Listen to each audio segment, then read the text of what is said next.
welcome you to the very quaint and simple village of Mumbai.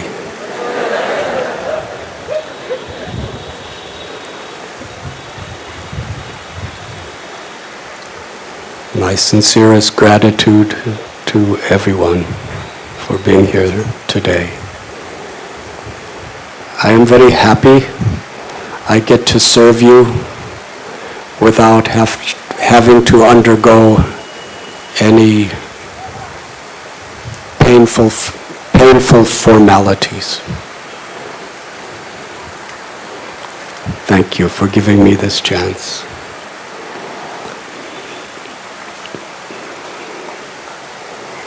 May I tell you a story from another village about 1,000 miles away from here?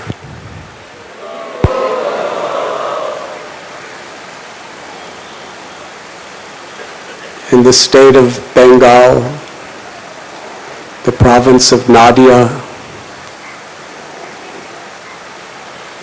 the 9 islands of Navadvip, and the island of Modadrumadvip,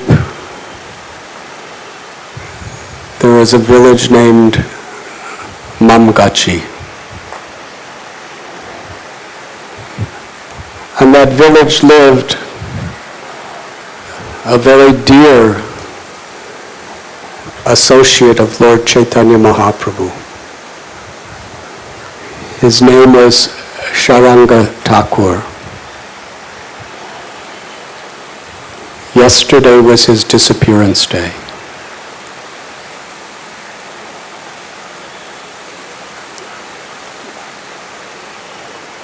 Sharanga Thakur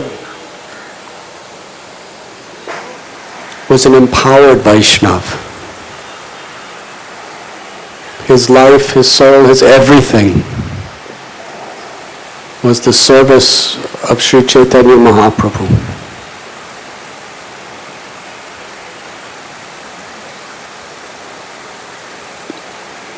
His humility, simplicity, and devotion attracted the Lord's heart to empower him.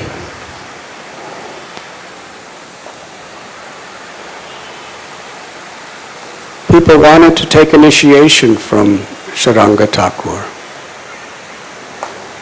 but he felt himself unqualified to do this service. Not only that, perhaps he felt it would disturb the simplicity of his life. Lord Chaitanya, whose mission was to deliver the fallen souls of this age of Kali, requested him again and again to accept disciples. But Sharanga Thakur never said no, but he simply wouldn't do it. The Lord, from within his heart, and also personally, kept requesting him. One day, Sri Chaitanya Mahaprabhu came to Mamgachi, and he found Sharanga Thakur sitting and chanting his japa under a bakula tree. That bakula tree had no leaves, no flowers. In fact, there was no sign of life in the tree.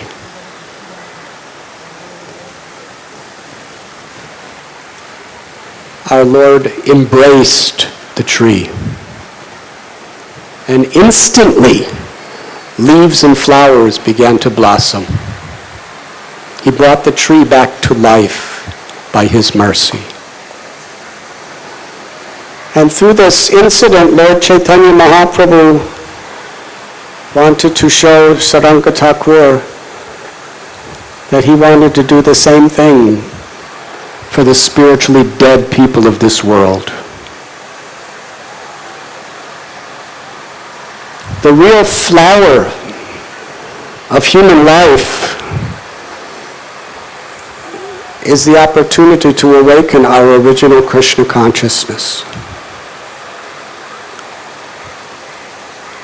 A human body without bhakti, without love for God, without compassion for other living beings, is like a tree with no flowers or leaves.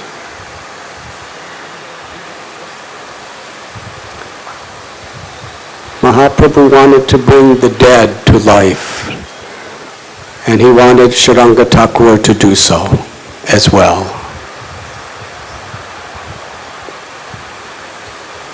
So Sharanga Thakur felt, he woke up one morning, this is really what my Lord wants me to do. It is not my desire, but it is my Lord's desire. I must do it.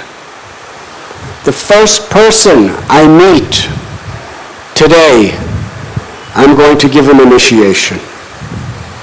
I'm going to give the mantra to that person. So Sharanga Thakur went to the Ganga to take his early morning bath. It was very dark. While he was bathing, he felt something washed up and crash right into him in the river. And he reached down to see what it was. It was the dead corpse of a young boy.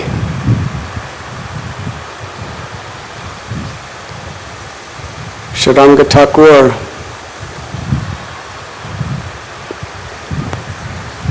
he saw the dead corpse and he put his foot on that child. And just by the dust of his feet and his chanting of a mantra, the child came back to life.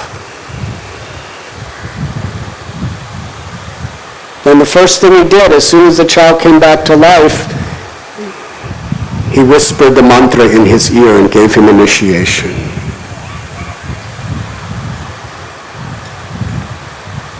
The boy's name was Murari. And he is written about in Chaitanya Charitamrita. To this day, he is famous as Thakur Murari. What happened is, he was bitten by a snake and died.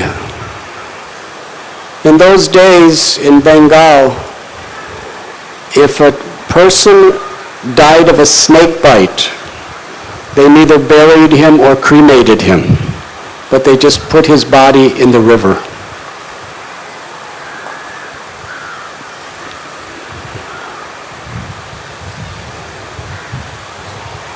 His parents were grief-stricken, but then they heard that he was alive again. So they were very enthusiastic, very excited. My child, please, please come home. And the child said, as your son, I'm dead. I have taken another birth. By touching the dust of the feet of my Gurudev and hearing the mantra from his mouth, I have taken a spiritual birth. Similarly, we have all been spiritually killed by the snake bite of the false ego, material attachments. We should understand that this desire to be the controller, the enjoyer, the desire to be the proprietor, it is the venom of the snake of illusion. And it kills one's propensity for the loving service of the Supreme Lord. But the mercy of a Vaishnav can bring us back to life.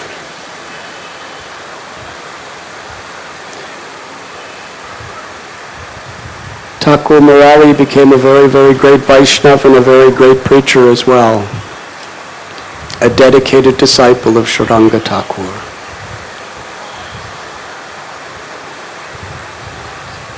In the Vedic tradition, when we take initiation, it is called our second birth. Even in the Christian tradition, when one accepts Jesus as their guru, they say they are born again.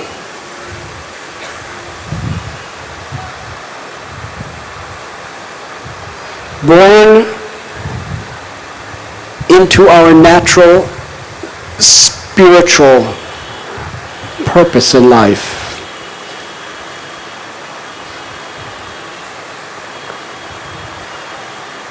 In Chaitanya Charitamrita, there's a beautiful verse that says, in every species of the 8,400,000,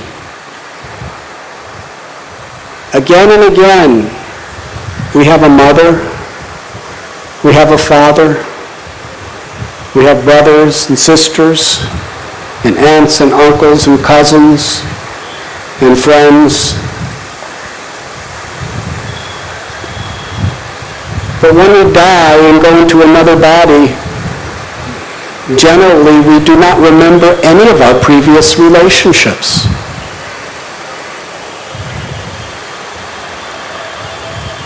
But when one is born by the mercy of a Vaishnav, the Guru, the spiritual masters, that is very rare. It is the rarest of all things. Because through that association, we can be, our soul is awakened and we are reborn in the family of Krishna in the spiritual world. Brahmanda Bhagavad, the beautiful verse Mahaprabhu taught to Rupa Goswami. After wandering through many lifetimes in many universes, it is very rare fortune to come in contact with the spiritual master, because he awakens the seed of bhakti within us and teaches us how to cultivate, protect, and nourish that seed of devotion. Through hearing the glories of the Lord, chanting the holy names of the Lord, that seed, that second birth that has awakened within us, can grow, be nourished, and ultimately produce the flowers of prema bhakti, love of God. Like that bakula tree that Mahaprabhu so lovingly embraced.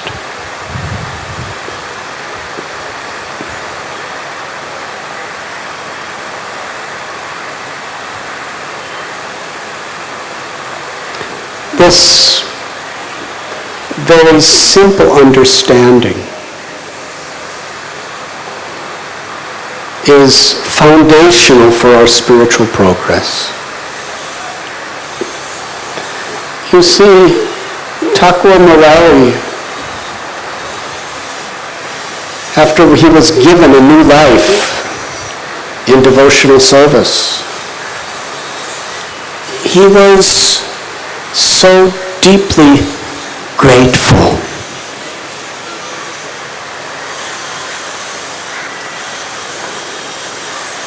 It is that gratitude that caused the mantra to immediately awaken his love for Krishna.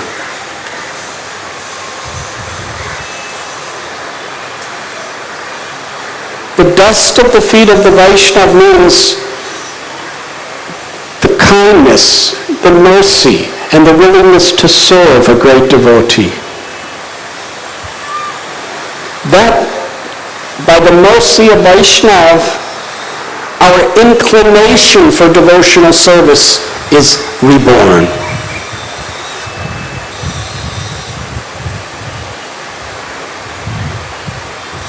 According to our gratitude, when we chant the mantra, when we hear the mantra that is given to us by our Guru, it can have a very powerful effect of purifying our heart and awakening our divine love.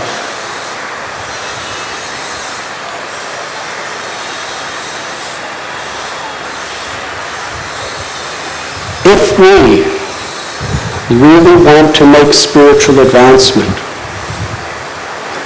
we should cultivate the gratitude of Thakur Murari.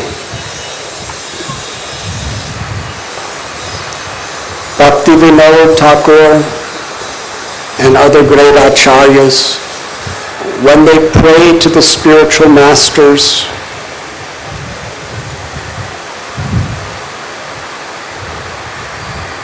without you I'm nothing.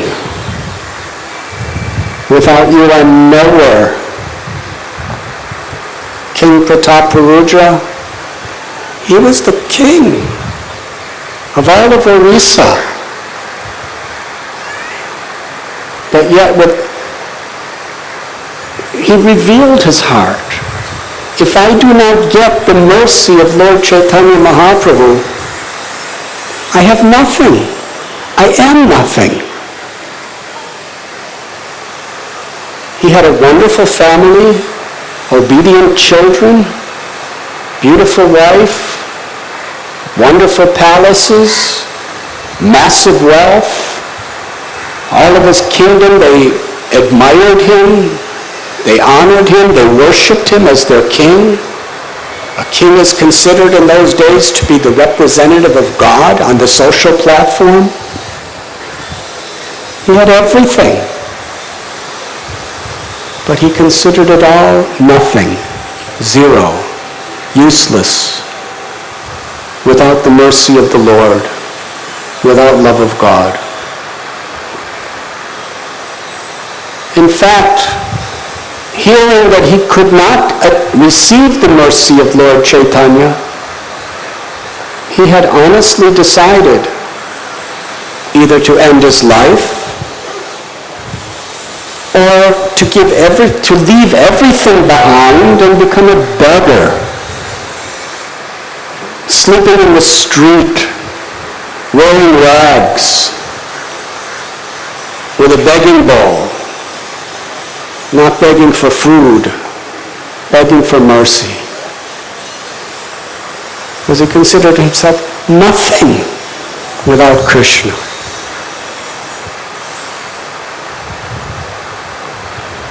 When we have that hunger for Krishna consciousness, how grateful we are when we receive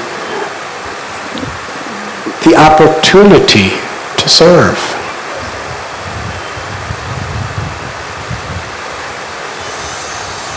We were all dead bodies, spiritually, floating in the river of material existence, struck by the snake of Maya, forgetfulness, darkness,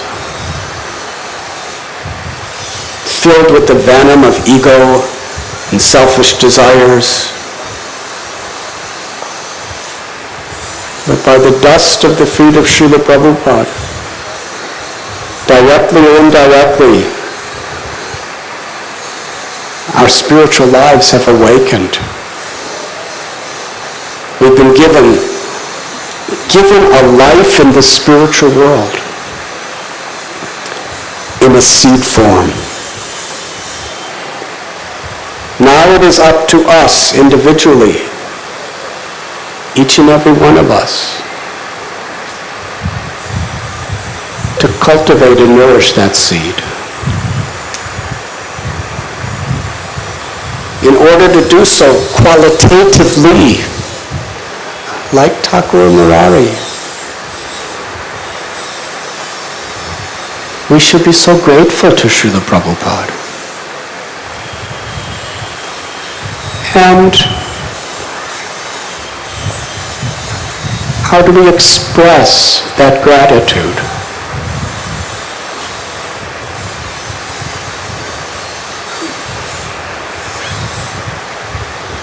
Like Bhakti Vinod,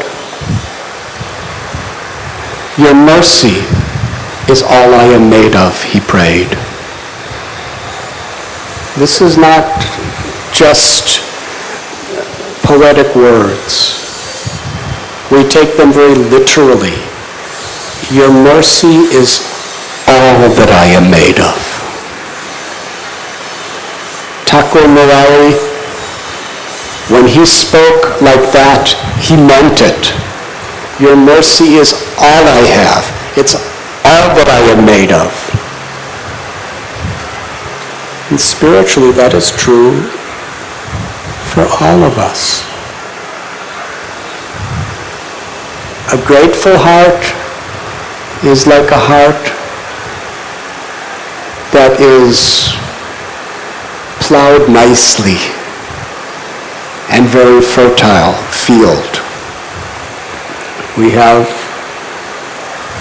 2 nice oxen here and an ox cart.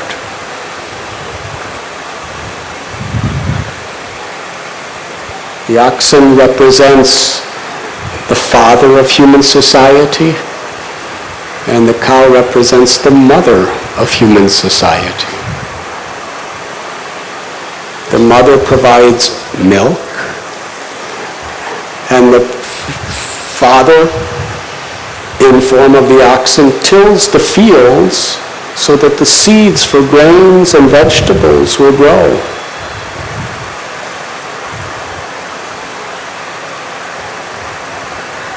So Vaishnava is like our father and mother.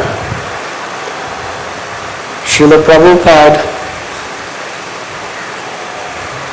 he nourished us with the milk of his mercy, with the Maha Mantra, with the Srimad Bhagavatam, Bhagavad Gita, nectar of devotion, with his countless lectures, by opening wonderful temples.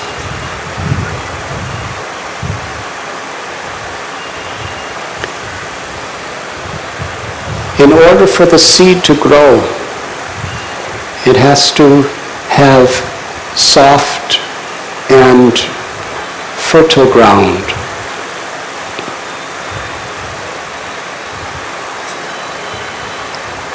Gratitude makes our heart soft. Gratitude fertilizes our heart.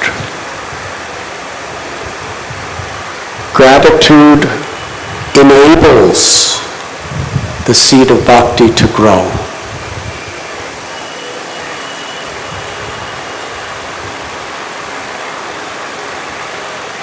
When we expect, when we think we deserve, when we want something very different than what we're getting from Krishna, from Guru, from Vaishnavas, that is a symptom of being ungrateful. One of Srila Prabhupada's favorite verses to quote, Tate nukampam susamikshamano, was spoken by Lord Brahma in Vrindavan.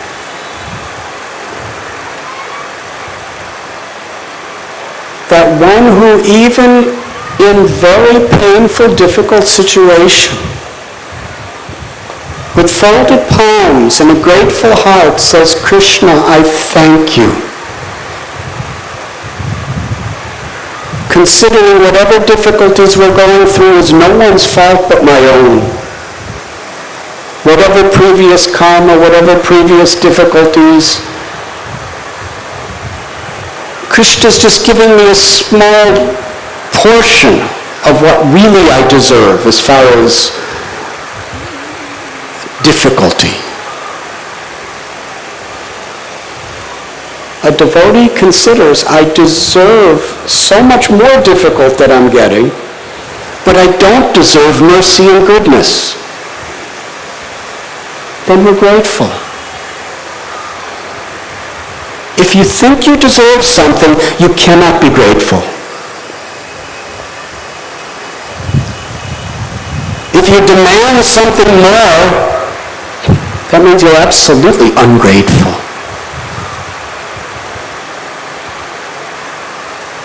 But a humble heart, tatenu kampam susamikshimano, is grateful.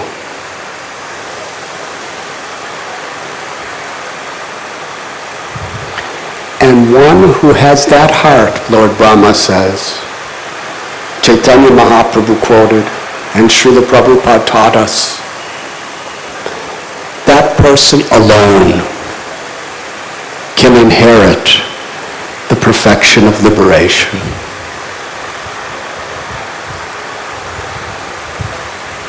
And we have seen it, not only in the stories of the previous acharyas, but in stories of devotees we live with today.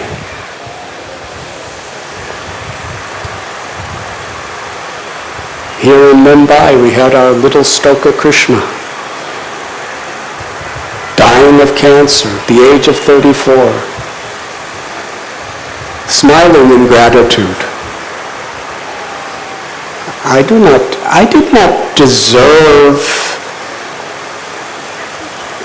all the opportunities I had to serve. This is what he told me. I did not deserve to meet Prabhupada's devotees. I did not deserve to be able to chant the holy name so many days and so many years of my life. I did not deserve to hear Srimad Bhagavatam. But I've been given so much. I'm so grateful. Doesn't matter that I'm dying. That's a detail. An ordinary person would say, I don't deserve to die. I don't deserve to suffer. He was happy. I didn't deserve all the good mercy I've received. The suffering and dying is natural. It's going to happen to all of us. But I was given the holy name of Krishna. I've been given the association of devotees.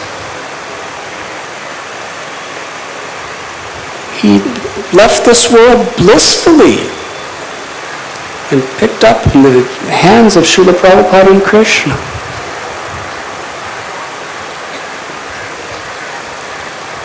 Srila Bhakti Swami Maharaj, when he was in the most painful state I have ever seen him, during his last days, when his body was trembling, his entire body was trembling, he was in so much pain.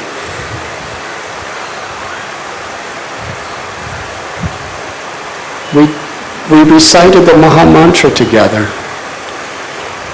and I never saw him cry due to pain.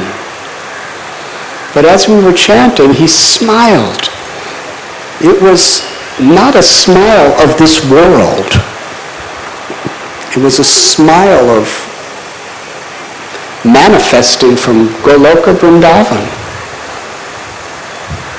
It was an absolutely blissful smile. Now when your body's in that state and you smile like that, I could tell this is his eternal soul smiling. It's not his lips smiling.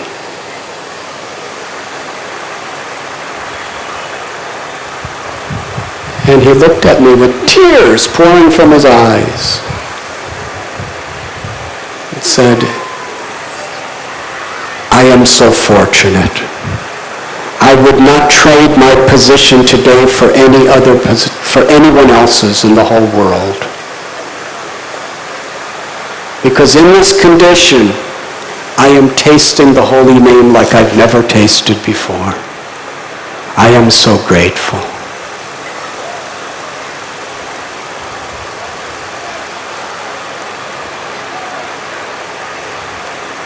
Factually, he was happier than any person I've ever seen being happy. And I want to tell you a very special story about a very dear personality that most of you do not know.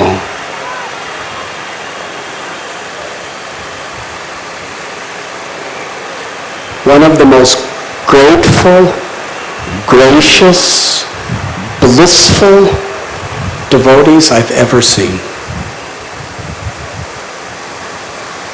His name is Kuvera.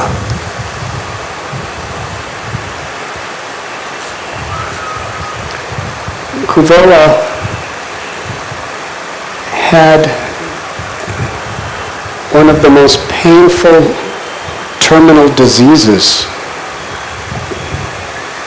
I believe it's called ALS. What is it?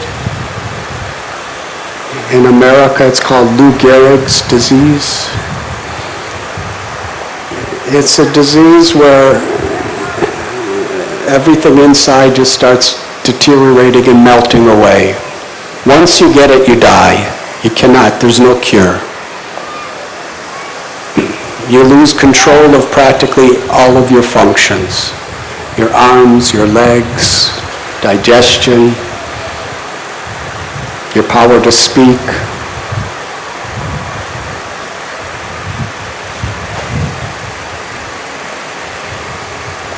Generally, when one has that, when one is diagnosed with it, one cannot live more than 2 years. From a physical perspective, he suffered this disease for over 10 years.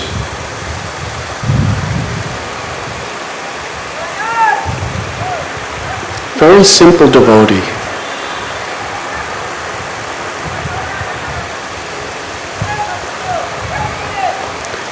He was a disciple of Srila Bhakti Tirtha Swami Maharaj. He really took the spirit of his guru as his life and soul. He was constantly giving his love, his compassion to others. Even in that state,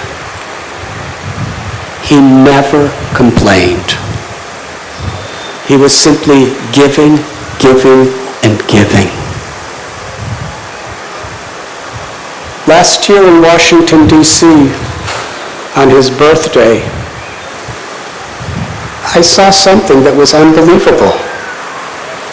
There was a gathering.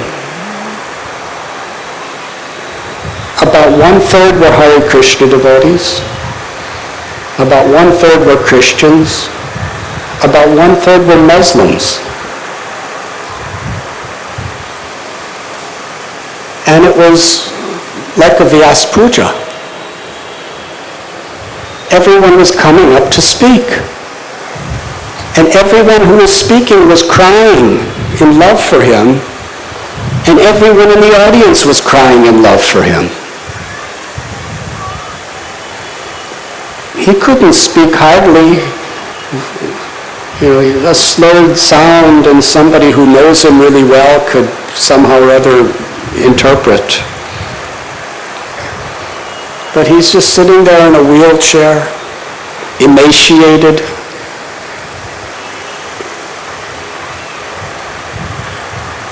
People who are atheists, Muslims and Christians were coming up and weeping, saying he's the saintliest person I have ever met in my life. He's completely changed my life.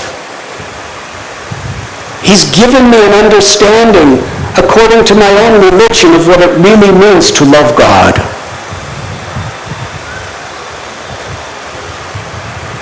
And devotees were getting up, explaining just by his words, by his example, so inspirational. They understood what Krishna really is. What bhakti really is. He was always smiling. a smile that so much resembled Bhakti Tirtha Swami Maharaj's smile. Gigantic, blissful smile.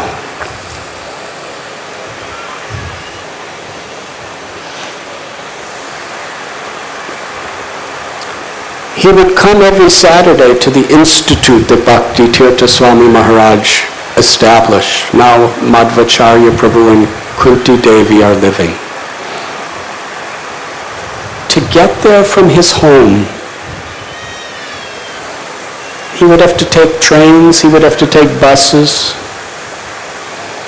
And he did it all by himself for all these years, somehow or other. But he never missed, year after year after year, coming there for the Saturday morning Mangal Arati and Srimad Bhagavatam class and chanting japa with devotees. Never missed. How much pain, how much problem there was for him to get there. He never asked or expected anyone to help him. It was a massive struggle for him every Saturday. But he was smiling all the way there, smiling all the while he was there, and smiling all the way back.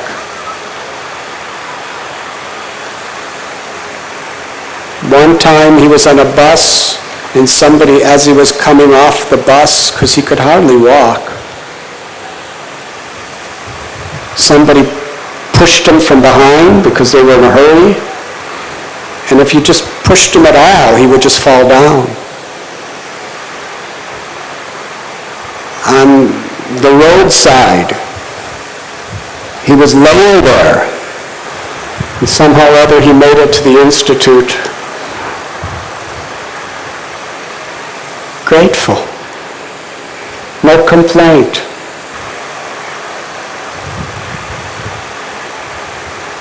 Bhakti Tirtha Maharaj gave him a very appropriate name, Kuvera. Kuvera is the treasurer of the Devatas. Kuvera is among the demigods. He has tremendous wealth.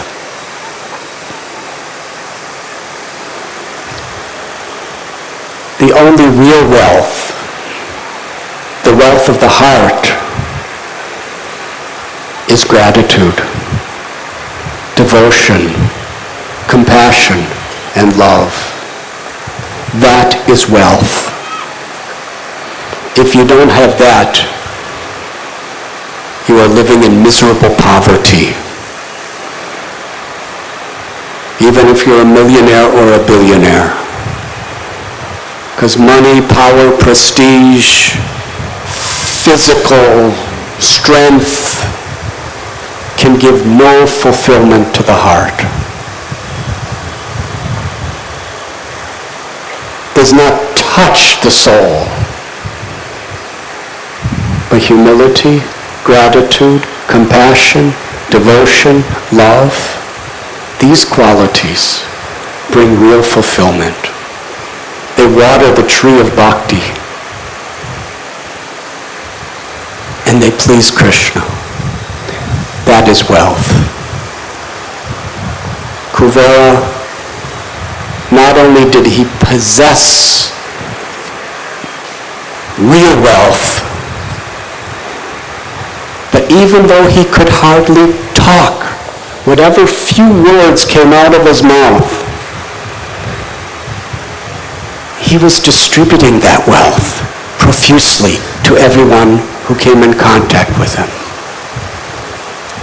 Simply by his smile, simply by his compassionate concern for everyone else.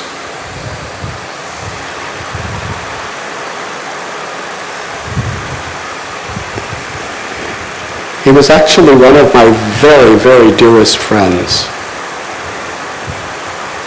Just a little person. But he always, anything anyone would ever do for him, he would be overwhelmed with tearful eyes and a huge smile, and somehow or other he would say, thank you. Anything. If someone just folded their hands and offered and said, Hari Bol, he was so grateful. He felt so indebted. If anyone said a word of kindness to him or encouragement, it totally conquered his heart. He was so thankful. He felt so indebted. And even that horrible, debilitating disease, which totally crippled him, he was grateful to Krishna for it.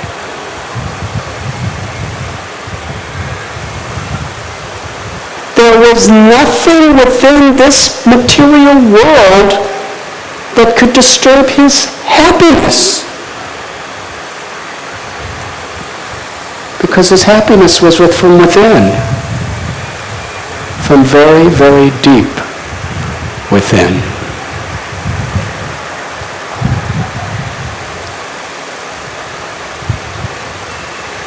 It was his Gurudev's mercy.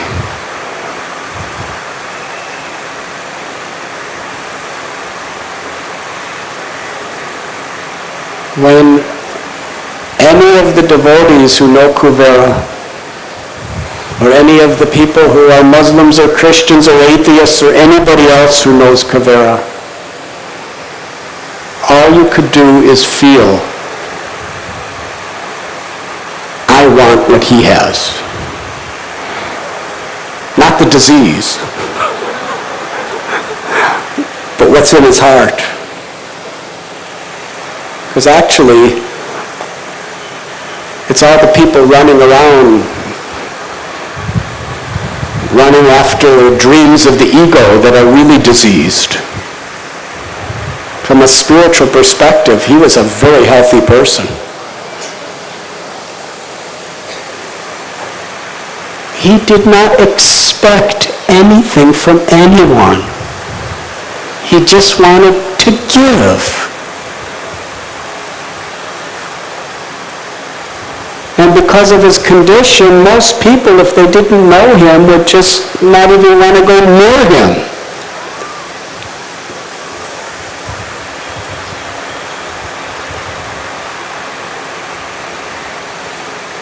In that gathering for his birthday, he united the hearts intimately of atheists, Muslims, Christians, and Vaishnavas.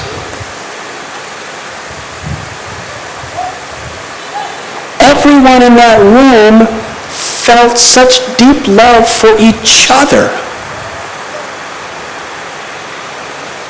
because of our love for Kuvera.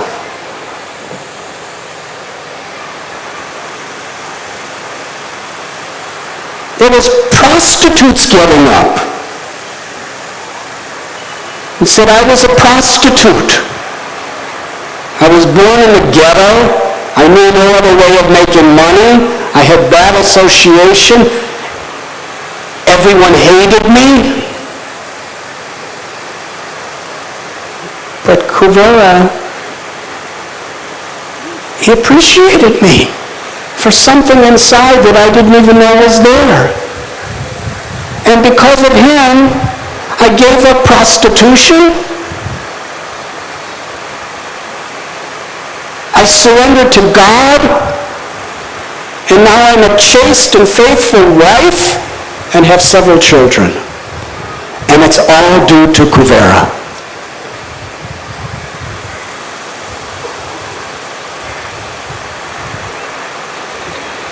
Because he just did one thing.